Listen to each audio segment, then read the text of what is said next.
Hello there and welcome to Renegade Files, your connection for paranormal adventures, unsolved mysteries, and covert culture. I'm your host Lex Gordon, broadcasting from the Jungle Villa Outpost, deep in the uncharted tropics.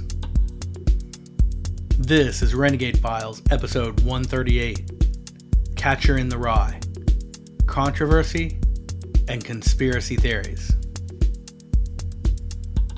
From the earliest days of widespread print and published books, certain ideas or themes in literature have played roles in influencing society for both good and bad. But sometimes, certain works seem to strike particular individuals in acute ways that seemingly result in criminal actions. The novel Rage, written by Stephen King under his pen name Richard Bachman, which is about a student who takes his class hostage, has reportedly been found in the possessions of several school shooters in the 1980s and 90s. Because of these repeated occasions, Stephen King eventually allowed the book to go out of print. The book The Collector by John Fowles, about a socially isolated man who kidnaps a young woman, has reportedly been found in connection with multiple kidnapping and serial murder investigations, including offenders who identified with the book's protagonist. And The Secret Agent, written by Joseph Conrad, has been referenced by some political extremists implicated in such nefarious activities as terrorist bombings and other types of revolutionary violence. But the undisputed heavyweight champion award for infamous influence by a fiction novel has to go to The Catcher in the Rye by J.D. Salinger. After a long career of rejected articles and failed submissions, J.D. Salinger finally sold an article entitled Slight Rebellion Off Madison to The New Yorker magazine in 1941. That story was the first to feature Holden Caulfield, the eventual main character of Catcher in the Rye, and The New Yorker would get around to publishing that story 5 years later in 1946. A few other articles which drew on similar themes of teen angst, rebellion, and the disenfranchised youth would go on to become the novel The Catcher in the Rye, published on July 16, 1951. And that novel has allegedly gone on to trigger something in more violent criminals of deranged motivation than any other single work of fiction since the invention of the printing press. Today, we try to figure out why. From the repetitive first-person narrative that creates a hypnotic cadence, through themes of identity, alienation, disconnection, depression, and sex, and into possible connections with MKUltra, military intelligence, and Nazi interrogation. We will unravel the mysteries surrounding one of the most unlikely, odd, and controversial books of all time as we dive deep into The Catcher in the Rye, Controversy and Conspiracy Theories.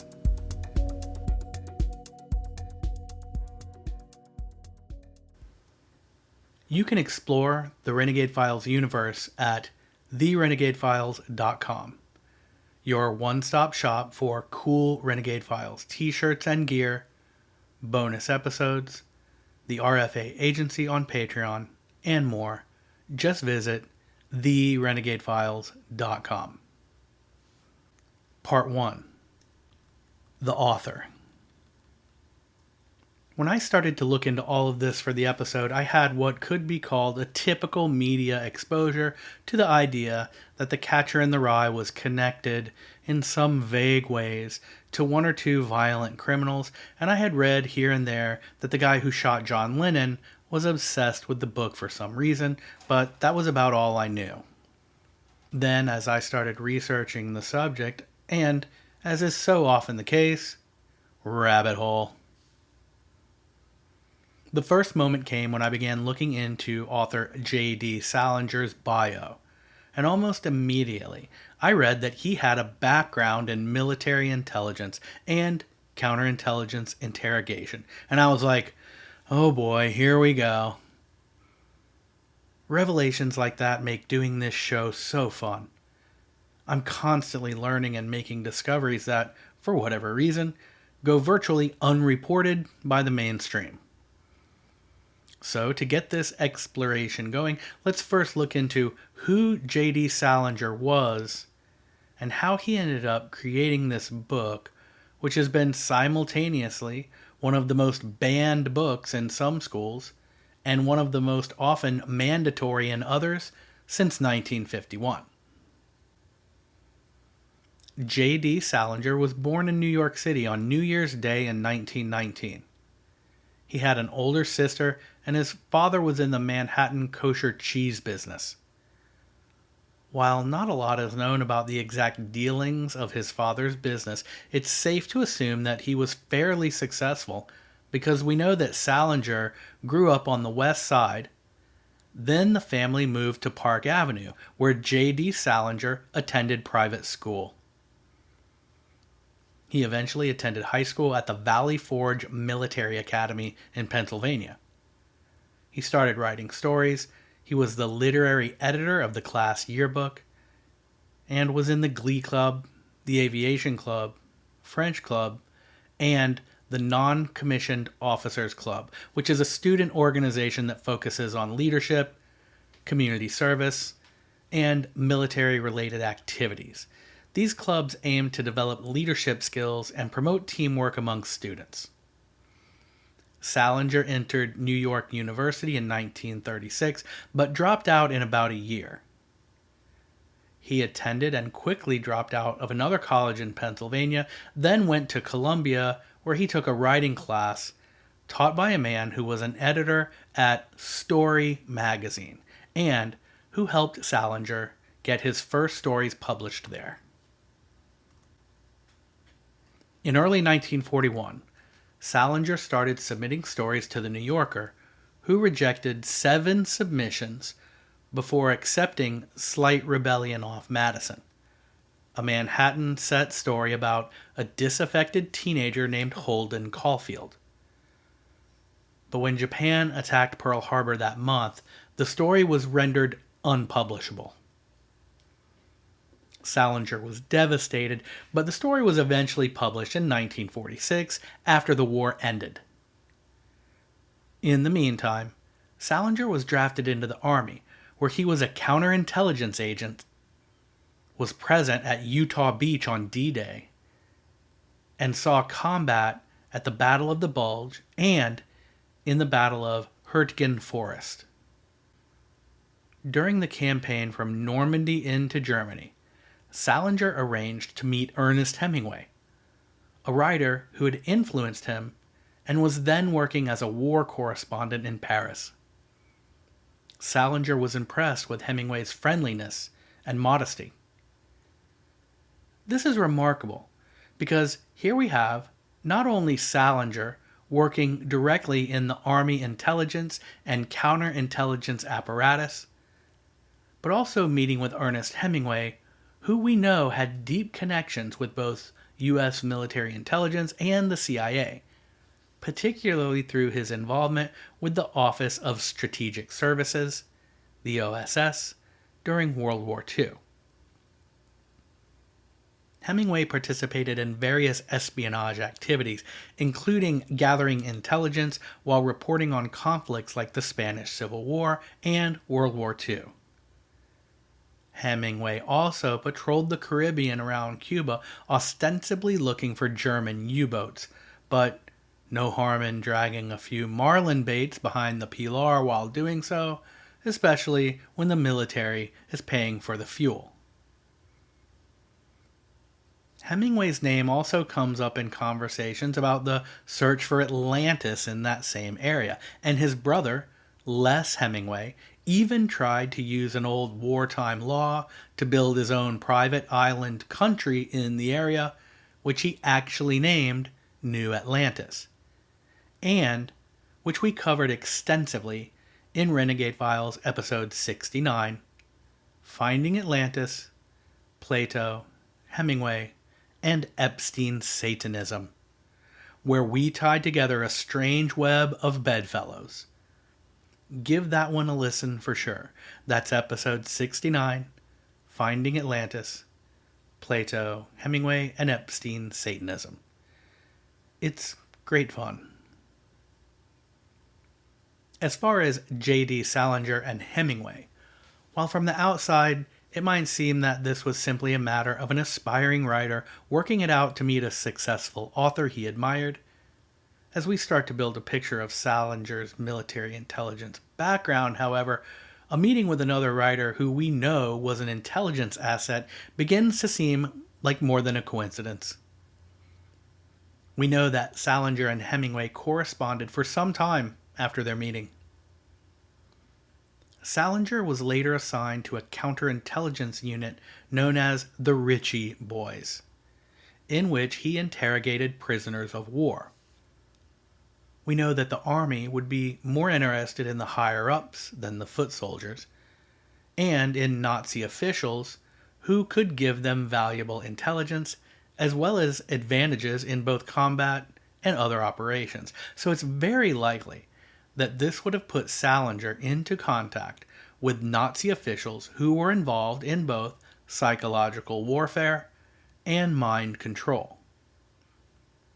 In April 1945, Salinger helped liberate the prisoners of a Nazi concentration camp where he saw horrific conditions, shocking loss of life, extensive burned bodies, and other atrocities.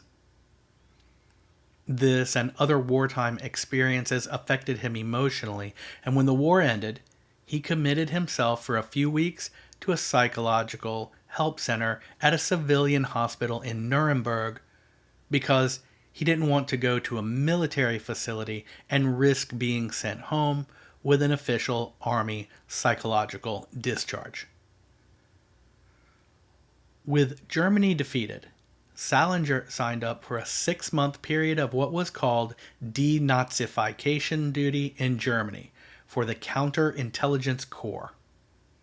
His role involved tracking down former Nazis and ensuring they were held accountable for their actions. This included interrogating prisoners, investigating security breaches, interrogating suspected Nazi collaborators, and gathering intelligence as part of the U.S. Army's post-war efforts. Operating in parallel to this would have been Operation Paperclip, where high-ranking Nazi scientists, most notably rocket scientist Wernher von Braun, were relocated to the U.S. to work on the space program and to help create what would become both the Jet Propulsion Laboratory and NASA. Now we also know that rocket scientists, let's just say we also know that rocket science wasn't the only discipline the Americans were interested in at the time, and many former Nazi mind control specialists and programs were tapped to play a larger role in the development of MK-Ultra, the famed mind control studies carried out on both personnel and citizens by the CIA in the years following the Second World War. We also did an extensive 2-hour deep dive into that subject in episode 53, Mind Control and MK-Ultra. Check that one out too.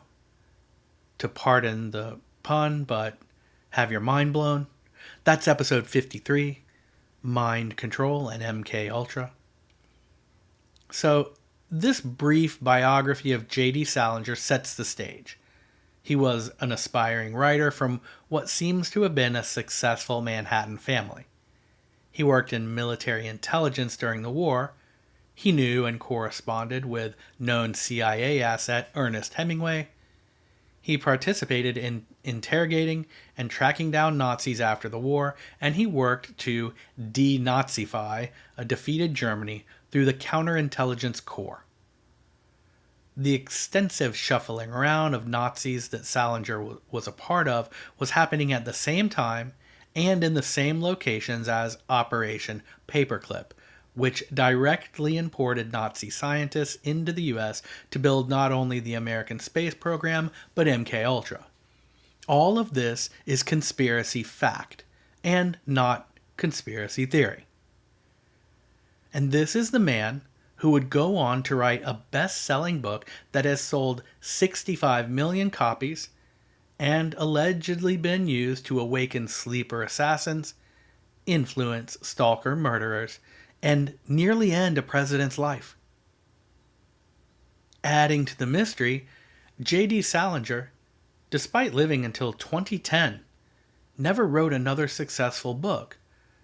Went on to become an early devotee of Dianetics, which would become Scientology, endeavored to have his author photo removed from all of his book covers, then retreated to live as a recluse in the proverbial cabin in the woods, where he even went so far as to paint his cabin camouflage to keep people from finding him.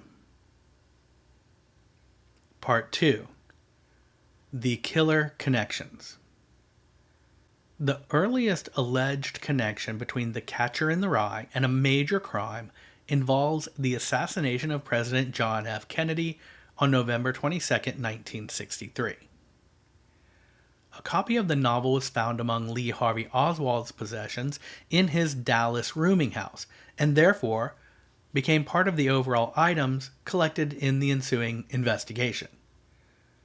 Remember that 1963 was also peak MK Ultra, which lasted from 1953 until its official supposed end in 1972. Some conspiracy writers have attempted to connect Jack Ruby to the novel through broader theories about mind control and psychological programming, but the evidence indicating that Jack Ruby was a frequent reader of Catcher in the Rye is only hearsay, and the book was never part of Ruby's defense, interviews, or evidence regarding his cut-and-dried case. The mystery of what Ruby did is more about motives and objectives, and that's a story for another episode. What's interesting, and not in dispute, is the fact that Lee Harvey Oswald did have a copy of The Catcher in the Rye in his Dallas apartment, where he was living on the day JFK was shot. Oswald also had several other books, and his possession of The Catcher in the Rye went essentially unnoticed for decades until other cases involving the book caused astute researchers to recall the book among listed personal items confiscated from Lee Harvey Oswald in the aftermath of the Kennedy assassination. 5 years later, James Earl Ray allegedly shot and killed MLK Jr. Claims began to surface, mostly in the deep investigations of independent researchers, that James Earl Ray had been a repeat reader of The Catcher in the Rye, but that fact was never a part of the official investigation into the actions of James Earl Ray. Then we have Robert F. Kennedy, who was assassinated by Sirhan only 2 months after Dr. Martin Luther King Jr.'s death. Once again, there's no official evidence from the investigation or conviction that Sirhan possessed or read The Catcher in the Rye, but researchers have noticed that Sirhan displayed an uncanny affectation of repetition. This came out multiple times. One instance is from a diary where Sirhan writes, "pay to the order of," and repeats that word "of" 11 times. Another time, he says, "RFK must die 8 times. Then, when being analyzed by a psychologist for the court, I think this was Dr. Diamond, Sirhan wrote some repetition in an essay, and the doctor asked him if he was crazy. And Sirhan said, "No, no, no." And so the doctor asked him, "Then why are you writing crazy?" And Sirhan said, "Practice, practice, practice." To which the doctor asked, "Practice for what?" And Sirhan famously replied, "Mind control, mind control, mind control." Despite this being unnerving in general, researchers have pointed out that this type of repetition is not only employed in hypnosis sessions, and many have suggested that Sirhan was under mind control hypnosis when he shot RFK, including members of Robert Kennedy's immediate family and Sirhan himself, as well as his defense. But that a very similar method of repetition is used to create a strange kind of hypnotic feeling in The Catcher in the Rye. There are some specific examples of repetition in the book, and we'll go into those in the upcoming section on the book itself, so stay tuned. But for now, we'll just note that The Catcher in the Rye absolutely employs a hypnotic repetitive method. Suffice it to say that it's noticeable. A noticeable level of repetition begins to feel less like a literary device and more like a psychotic, hypnotic mantra. By the way, you can learn all about the extremely strange hypnotic occurrences surrounding the assassination of RFK in Renegade Files episode 15, The Bobby Kennedy Assassination. Go get it. Okay, so bear with me here, because I know that so far we've talked about 3 instances of political assassinations where the catcher in the rye is never entered into any formal evidence, nor cited by the accused as being any part of their agenda, so why even talk about these at all? There is a reason. It's because over and over, people who dig deep into these cases arrive at anecdotal or hearsay evidence that the catcher in the rye did in fact play a role in the lives, actions, or crimes of Lee Harvey Oswald, James Earl Ray, and Sirhan. And some even say Jack Ruby. So yes, anecdotal or hearsay evidence isn't admissible in court because it's unreliable. Anyone can say they saw a guy with a book, or that they knew a maid who said she did, but it all becomes conjecture, and really, in a legal case, it's irrelevant. I get that. But what if this book really is used as some kind of nefarious tool to activate sleeper assassins to accomplish political ends? We know for a fact that the poster boy for political assassin patsies, Lee Harvey Oswald, did have a well-worn copy of The Catcher in the Rye with him in Dallas. We also know the deep state intelligence community employed some terrible methods to discourage and marginalize MLK, like writing him a letter encouraging him to end his own life. Conspiracy fact, not theory, and that even members of MLK's direct family believe and have tried to prove for years that James Earl Ray did not act alone to shoot MLK. Also, that Bobby Kennedy inherited the same deep state warmonger enemies as his recently assassinated brother, and one of Bobby Kennedy's political rivals was LBJ, who was the major beneficiary of JFK's demise. And that convicted RFK assassin, Sirhan, has no memory of the shooting, used repetition similar to language in Catcher in the Rye, and that just like MLK's family, the Kennedy family doesn't believe Sirhan to be the lone gunman, or if he was, they think he was a hypnotized Manchurian candidate killer. Facts. My point is that if the Catcher in the Rye was used as some kind of deep state intelligence tool to activate one or more or all of the aforementioned crimes, then it would make sense that the book was never listed as part of the perpetrator's memorabilia in court. Maybe their getting rid of it and forgetting it was part of the programming. Which brings us to the cases where the existence, possession, and influences of the Catcher in the Rye are obvious, recorded, and direct. The first of these villains is Mark David Chapman, who shot and killed John Lennon. This is the case that forever linked The Catcher in the Rye with violent crime in the public imagination. On December 8, 1980, Mark David Chapman murdered John Lennon outside the Dakota apartment building in New York City, where Lennon was living with Yoko Ono and son Julian.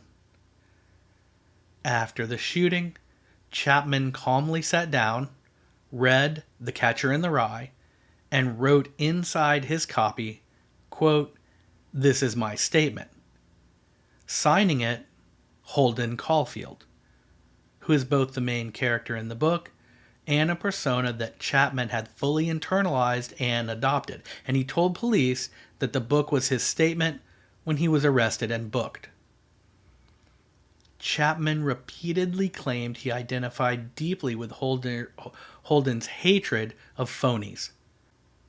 That word is used over and over in the book. Chapman had been a lifelong fan of the Beatles, but he increasingly saw Lennon as a phony, preaching about imagining a world with no possessions and imploring people to give up their material goods while he himself drove a Rolls-Royce, had a luxury apartment in New York City, a private jet, a sprawling estate with a mansion in the English countryside, and who knows what else. The mental issues, complexities, delusions, and problems of Mark David Chapman are wandering, almost random, and form a psychological standpoint that is incredibly complex. Chapman considered killing other people like Paul McCartney, possibly Todd Rundgren, Johnny Carson, and Ronald Reagan, which we will tie in later. His father was a staff sergeant in the U.S. Air Force, and his mother was a nurse. Growing up, Chapman lived in fear of his father, whom he claimed was physically abusive towards his mother and unloving towards him. The family eventually moved to Georgia. As a child, Chapman began to fantasize about having godlike power over a group of imaginary little people who lived in the walls of his bedroom. He became rebellious as a teen, used drugs and alcohol, not unheard of, and ran away to Miami, but made his way home soon. In 1971, after his rebellious phase, Chapman became a born-again Presbyterian and began distributing biblical tracts. At some point in the early 70s, he worked as a camp counselor and was regarded as one of the best at that job by both camp officials and attendees. It was at some point after this that someone suggested that Chapman read The Catcher in the Rye. I don't know exactly who suggested the book to him or why. The best I could find was that the book was suggested to him by a friend. The novel took on great personal significance for Chapman, and he reportedly wished to model his life after the main character, Holden Caulfield.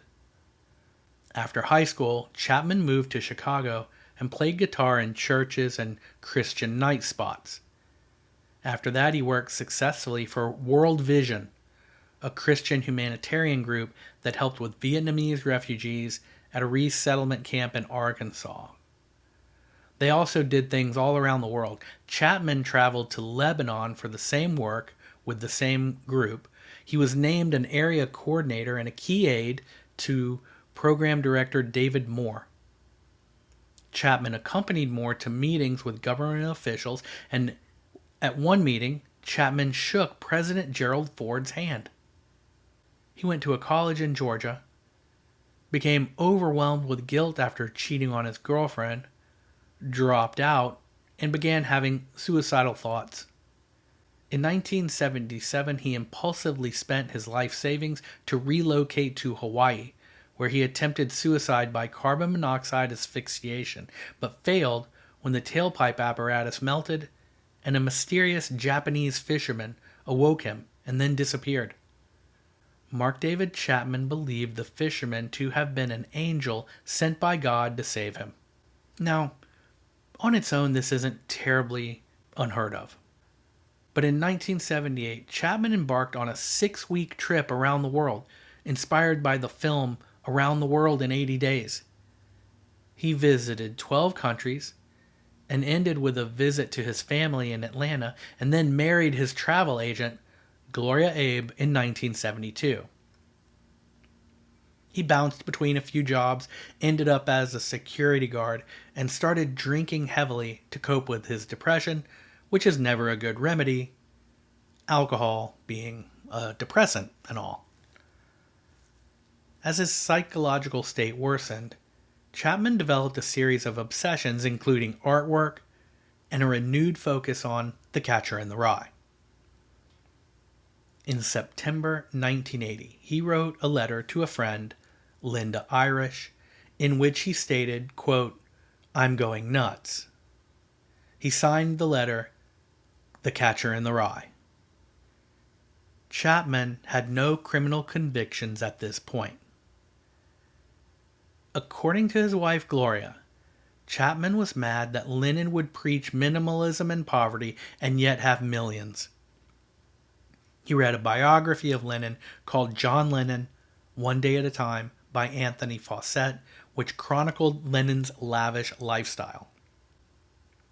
In his book, Let Me Take You Down, Inside the Mind of Mark David Chapman, the Man Who Killed John Lennon, author Jack Jones quotes Chapman as saying, "I would listen to this music and I would get angry at him for saying in the song God that he didn't believe in God, that he just believed in him and Yoko, and that he didn't believe in the Beatles. This was another thing that angered me, even though this record had been done at least 10 years previously. I just wanted to scream out loud, who does he think he is, saying these things about God and heaven and the Beatles? Saying that he doesn't believe in Jesus and things like that. At that point, my mind was going through a total blackness of anger and rage. So I brought the Lennon book home into this The Catcher in the Rye milieu where my mindset is Holden Caulfield and anti-phoniness." End quote. Mark David Chapman's assertion was that he performed the murder of John Lennon as a way to get more people to read The Catcher in the Rye, which shows not only a tragic misunderstanding of fiction book marketing, but a psychotic inability to comprehend the full ramifications of killing an innocent, essentially peaceful person for some futile objective.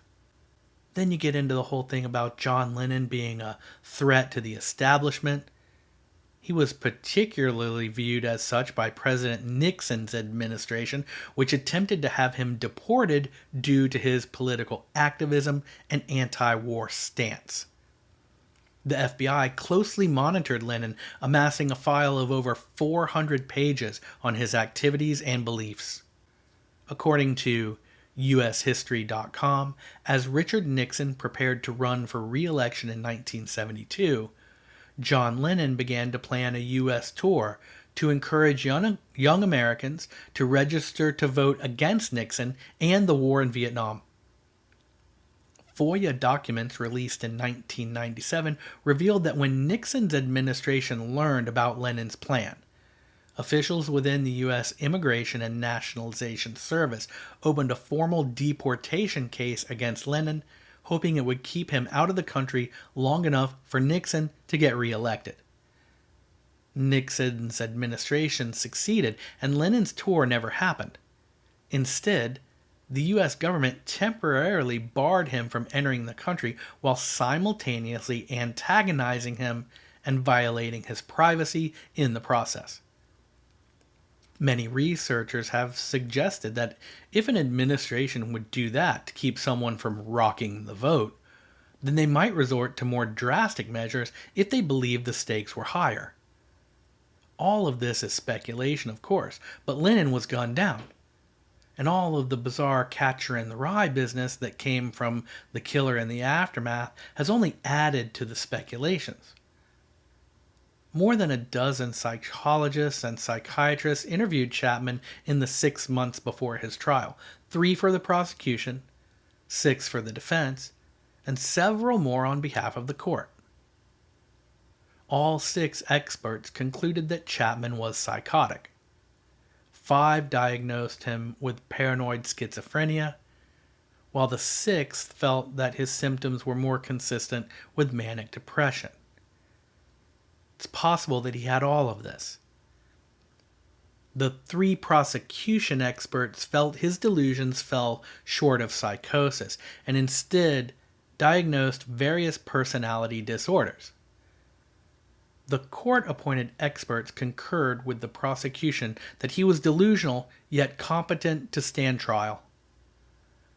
Chapman himself dropped the insanity plea and pled guilty. According to documents on morkenbooksandfilms.com, on February 9, 1981, the New York Times ran an article stating Mark David Chapman was preparing to plead insanity at the upcoming trial in which he was accused of murdering John Lennon. The article mentions Chapman had developed an unhealthy obsession with Catcher in the Rye, and in a handwritten statement delivered to the New York Times the week before, Mr. Chapman had, quote, urged everyone to read the novel, a copy of which was in his possession when he was arrested, end quote. Chapman had apparently told the New York Times that reading the book would help many understand what has happened. The newspaper also reported that the accused's statement ended with, quote, my wish is for all of you to someday read The Catcher in the Rye. All of my efforts will now be devoted toward this goal, for this extraordinary book holds many answers. My true hope is that in wanting to find these answers, you will read The Catcher in the Rye. Thank you. End quote. The accused statement was signed Mark David Chapman, The Catcher in the Rye. During the trial that followed, Chapman continued to promote the book. At times, he would open up a copy and begin reading intently for all to see the book's cover. On other occasions, he would stand up excitedly and shout to everyone in the court, imploring them to read the novel. It also came out during the court case that shortly before the assassination, Chapman would sit in his room chanting the mantra, the phony must die, says the Catcher in the Rye. John Lennon must die, says the Catcher in the Rye. These phrases are eerily similar to Sirhan's documented diary entries in which he repeatedly wrote RFK must die multiple times, and the other things that he repeated that we have mentioned. And again, some of that language comes from summaries at morkenbooksandfilms.com. The sentencing for Chapman came to pass on August 24, 1981, in a crowded courtroom. Two experts gave evidence on Chapman's behalf. The district attorney argued that Chapman had committed the murder for fame. Then Chapman was asked if he had anything to say, and he rose and read a passage from, of course, The Catcher in the Rye, in which Holden tells his little sister Phoebe that he wants to do, or what he wants to do with his life. Chapman stood in the courtroom and read, quote, I keep picturing all these little kids playing some game in this big field of rye and all. Thousands of kids and nobody's around. Nobody big, I mean, except me. And I'm standing on the edge of some crazy cliff. What I have to do, I have to catch everybody if they start to go over the cliff. I mean, if they're running and they don't look where they're going, I have to come out from somewhere and catch them. That's all I do all day. I'd just be the catcher in the rye and all. End quote. We also know that Mark David Chapman worked, as mentioned before, with World Vision, which did humanitarian work, and through them, Chapman worked in refugee camps all over the world. And recall that he also, according to testimony about his background from his loved ones and family as part of and following the trial, and I'm sure just through the research by both sides of the court, we also know that he visited 12 countries on a whim after watching the movie Around the World in 80 Days. After that, he married his travel agent, remember? He also moved to Hawaii on a moment's notice, just got bored and moved to Hawaii. Okay, so hear me out. Does that sound like the coming and going of your normal, depressed camp counselor / security guard? What's important to understand about this is that when a foreign nation reaches such a situation where they have refugee camps and complicated emigration due to all of the geopolitical ups and downs of a nation in turmoil, we can reasonably expect that the State Department and the U.S. intelligence agencies concerned with foreign activities, that would be specifically the CIA, would have their hands in at least some of what's going on there, to keep up to speed on the developments at least, and at most to orchestrate and manage the outcomes of whatever is transpiring. There has been some connections and evidence to suggest, or maybe hint is a better word, but based on who was where when, that Chapman may have been drugged by CIA agents and forced into the MK Ultra program while doing social aid work for World Vision in Beirut. Allegedly. This leads us into a tributary of conspiracy theories that claim such an MK Ultra program could have included installing mind control triggers through hypnosis, drugs, and other MK Ultra tactics that could later be activated by repeating certain sentences from The Catcher in the Rye over sustained periods of time. And as bananas as that might sound to the casual observer, this gets way better. World Vision and their activities in the political hotspots across the globe isn't only linked to Mark David Chapman and Salinger's book through the Lennon shooting. Guess who was the president of World Vision USA at this time? Okay, are you ready? John Hinckley Sr., the father of John Hinckley Jr., who attempted to assassinate Ronald Reagan on the 30th of March 1981 outside the Washington Hilton Hotel just 4 months after Chapman killed Lennon, and John Hinckley Jr. leaving a copy of Catcher in the Rye waiting for the authorities to find in his nearby hotel room.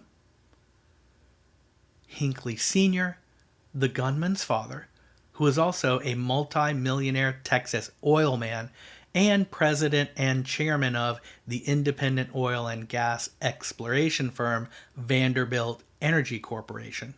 John Hinckley Sr. was also a major financial contributor to the failed 1980 presidential campaign of then Vice President to Reagan, George H.W. Bush, who would have obviously become president if Reagan had been successfully killed by his son Hinckley Jr. John Hinckley Jr.'s older brother, Scott, had scheduled plans to have dinner with Neil Bush, who was Vice President Bush's son, on the very day after the assassination attempt on Reagan. This is all confirmed. A March 31, 1981 Associated Press headline reads, "Bush son had dinner plans with Hinckley brother before shooting." So, the Hinckley family was friends with the Bushes, and John Hinckley Sr. was the president of World Vision USA that Mark David Chapman worked for, who was the person who killed John Lennon. George W. Bush's other son, or George H.W. Bush's other son, George W. Bush, that's the second George Bush to become president, also admitted to journalists that it was possible he may have had business dealings with John Hinckley Jr.'s brother Scott in his capacity as VP of Vanderbilt Energy, but that he couldn't remember. But once again, the main story in the press was that Hinckley was a crazed lone gunman. No one knew him before this. And yet, the family of the convicted shooter of the president were intimately tied to the vice president's family. Both were Texas oil tycoons, and the Hinckleys helped finance George Bush Sr.'s unsuccessful bid for president against the man that their son tried to kill. Have you ever heard that story in the mainstream media? So, Hinckley had left a copy of The Catcher in the Rye in his hotel room as he left to go shoot Reagan.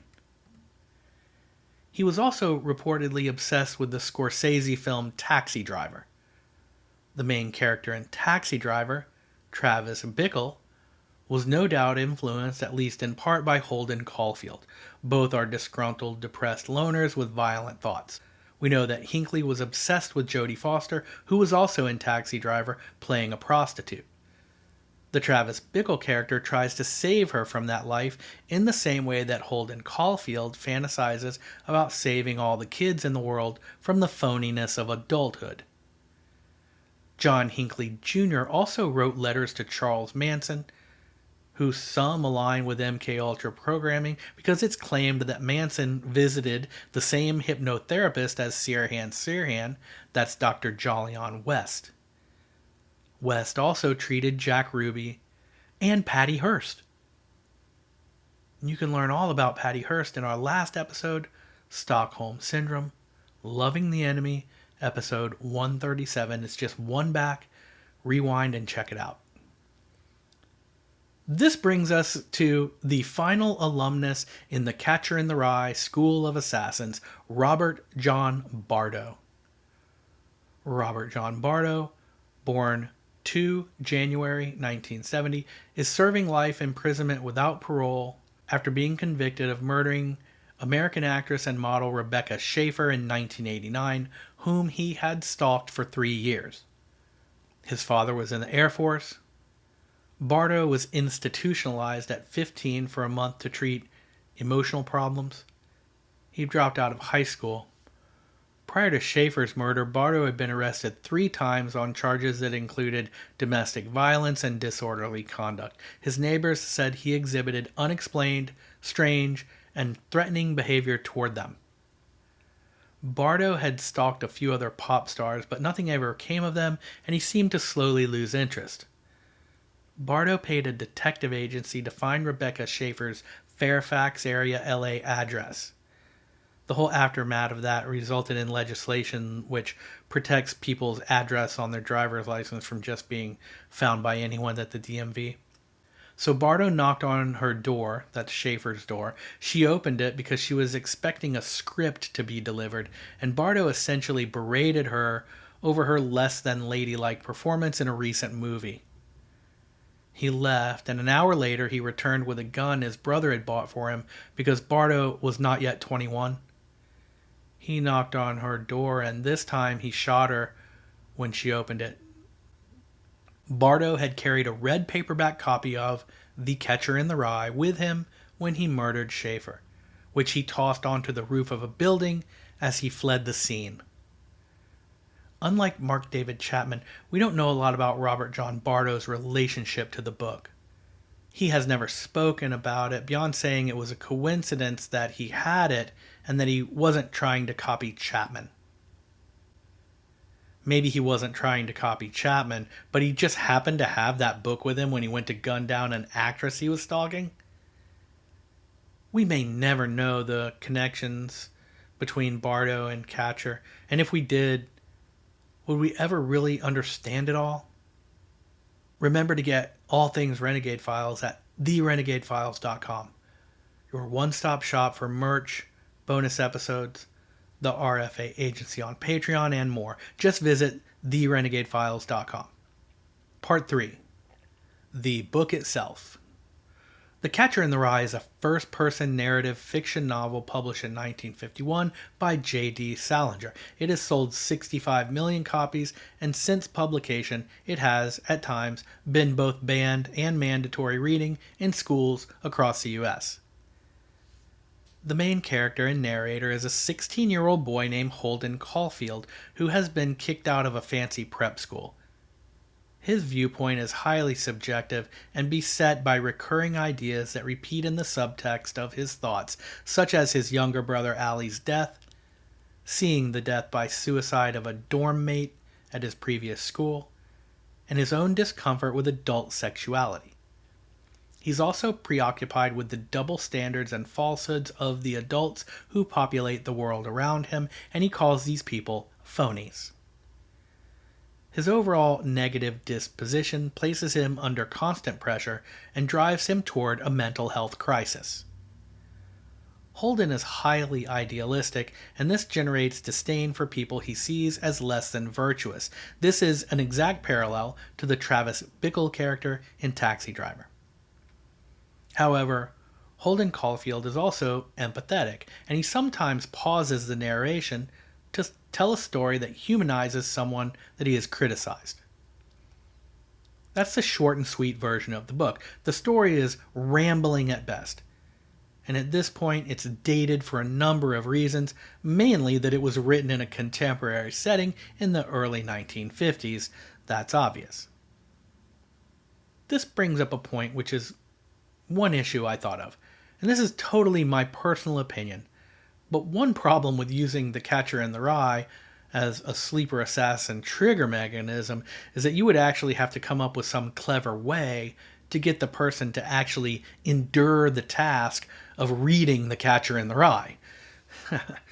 I mean, I'm not just one of those people who automatically thinks a classic work is great just because it's a classic. Some people are that way, and we see this in music, films, plays, and poetry, but there's something extra excruciating about a novel that's put on a pedestal as being some kind of watershed classic when it actually sucks. I would firmly place The Catcher in the Rye in that category. Once again, just my opinion. But my opinion is the book is terrible. It's written in first-person perspective, which I very rarely like. It's whiny, bitchy, and droll. It's a spoiled rich kid who's a poor performer and who blames the external world for his shortcomings, and in addition to all of this, it is utterly boring. And maybe he was abused and maybe he wasn't, but this is a work of fiction, so why am I going through this? It does eventually tell the story of a young man who is going insane, and it seems like he ends up in an insane asylum. But beyond the very big chunks of theme to be derived from a great distance, the payoff is barely there, if at all, especially in light of the struggle it takes to finish the book. At least, this is my personal assessment. Maybe other people love it, and maybe I'm missing something, but it just wasn't my cup of tea, and frankly, I don't understand the hype. Equally so, I've never agreed with the harsh criticisms and related censoring or banning of the book. The worst Holden Caulfield does is chain smoke cigarettes and say shit and damn. And he thinks about sex a few times. He talks about his red hat being his, quote, people shooting hat, but he never shoots anyone. Although he does use the phrase, I'm going to kill somebody, but this is just an expression of anger. He takes the Lord's name in vain, as my grandmother would say, when he says things like, oh God, and Jesus Christ. He does say the F word a few times, but some of that even happens when he's talking about that word in graffiti on a wall, and the fact that he doesn't like it because it could corrupt the innocence of younger kids passing by. And I get it. The book came out in 1951, and a 16-year-old character talking like that back then would have been far more shocking than if the same book came out today. But I'm far from the only person to dislike this book purely based on its content. In one article I found, the author calls The Catcher, quote, both incoherent and destructive. I'm leaving the article title and author anonymous because of the sketchy company I found them among. I'm also going to leave out some personal names mentioned in that article and just collectively refer to that group. And that group's name is, yes, the Illuminati. But that article goes on to point out that the book refers in places to secrets and a secret fraternity. So The Catcher in the Rye does.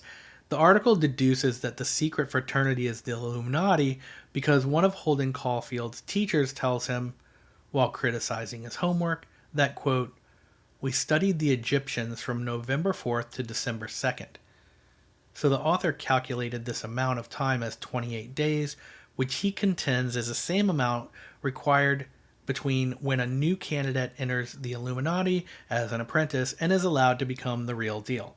There are dark corners of the web where people seem to know things like this. Let's just go with it. He also connects the assertion that the Illuminati have some esoteric connections to the ancient Egyptians, so Maybe.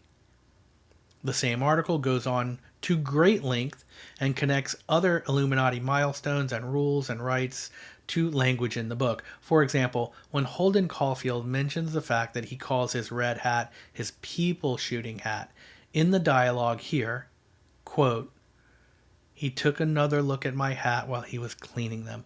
Up home we wear a hat like that to shoot deer in, for Christ's sake," he said. "That's a deer shooting hat." "Like hell it is." I took it off and looked at it. I sort of closed one eye like I was aiming at it. "This is a people shooting hat," I said. "I shoot people in this hat." Now, theorists have made many mentions of this passage, and I think a few others, where Holden calls his red hat his people shooting hat, although, as I mentioned before, he never shoots anyone in the book. But the point is, the article that I mentioned draws the conclusion that Holden Caulfield saying that he closed one eye as he symbolically took aim is an Illuminati reference to the all-seeing eye symbol. Now, as far as interpretations of the Illuminati symbolism in that article, that's a pretty good one, even though it's still a stretch. The rest are bigger stretches. And it does cause me to come to another realization, and that's why I go through all of this. Even if all of the very subtle symbolic language across this book points toward the secrets of the Illuminati, you would have to be not only in the Illuminati, but a detective with a healthy imagination to realize it. And yes, the entire thing might operate on some subconscious level. It seems that if this book does anything to trigger assassin tendencies, that would be the level on which the messages were conveyed. And it may also affect certain vulnerable people on that level also. For example, we mentioned in the previous section about Sirhan that the book employs heavy doses of repetition reminiscent of hypnosis sessions. Specifically, the main character Holden Caulfield constantly uses the term phonies to describe people he perceives as insincere. This repetition underscores his deep-seated alienation and disdain for adult superficiality. The word phonies appears 26 times in the book. Mark David Chapman specifically referred to John Lennon as being a phony. The main character also uses the first-person phrase, quote, "I mean," unquote, a lot. So, I mean. For example, "I mean, I don't care if it's a goodbye." Or, "I mean, they're all right." Or, "I mean, if they're running." So he uses that phrase, "I mean," over 200 times. The book is only 234 pages long. That's ridiculous. And if you consider how such a phrase might be absorbed by the subconscious, then this could be interpreted as a mantra stating, "I am mean." Think of the difference between saying, "I mean," and "I nice." Right? Like, "I so pale." So from that perspective, a person reading this book will read the phrase, "I mean," 200 times in a 234-page book. That's very close to one on every page. How might that affect someone with violent tendencies already? I mean, you can find all things Renegade Files at therenegadefiles.com. I mean, just visit therenegadefiles.com. My summary. Literature has the power to influence, and often for the highest good, such as someone who becomes enthralled with the ideas of connection in a book on Buddhism by Thich Nhat Hanh. Those ideas, when read for the first time by someone who is ready for them, can quickly feel like an obsession. Or imagine someone who is down and out, like in the early days of famous internet marketer Frank Kern, when he was living in a trailer with no electricity, abusing alcohol and going nowhere. Then one day, his uncle, who was a successful businessman of some kind, visited the trailer, gave Frank a shoebox filled with Anthony Robbins books and audio tapes, and said, "When you're done being a loser, read and listen to these, get off your ass, and go do something for once." Frank Kern has said that he listened to those motivational Tony Robbins tapes and read those books over and over for he doesn't even know how long. He said it could have been 3 days or it could have been 3 weeks, but when the batteries in his jam box died, he got up and changed his life to become one of the most successful online marketers of the early internet. So there are many reactions to literature and media, and as many as there are people who consume them. And this brings us up to a point that The Catcher in the Rye has sold over 65 million copies. Out of those 65 million copies, many of those have been read by way more than one person, but only a handful have had it in their possession before committing atrocities that they, or the onlookers, then blame on the book. There could be others we don't know about. For example, remember Robert John Bardo tried to dispose of his book as he fled the scene. I guess someone saw him and the book was found and entered into evidence, but how many others have successfully ditched their dog-eared copy of The Catcher in the Rye when fleeing from some violent crime? But even if 100 have, we're still dealing with a very minuscule minority when compared to the numbers who have read the book. But for this minority, The Catcher in the Rye seems to strike a chord and awaken something bad. Is it coincidence? Clandestine deep state assassin programming? Or something else that we'll never quite figure out? Thank you sincerely for exploring Catcher in the Rye with me. Subscribe or follow the show now so together we can meet here next time and explore the deepest stories of covert culture, UFOs, hauntings, cryptids, conspiracy theories, and unsolved mysteries. I am so happy to have you in the Renegade Files crew. Remember to follow the show right now wherever you're listening so we can meet here again next time. Did I already say that? I think I did. Alright, thank you anyway. So until our next adventure, I'm your host Lex Gordon.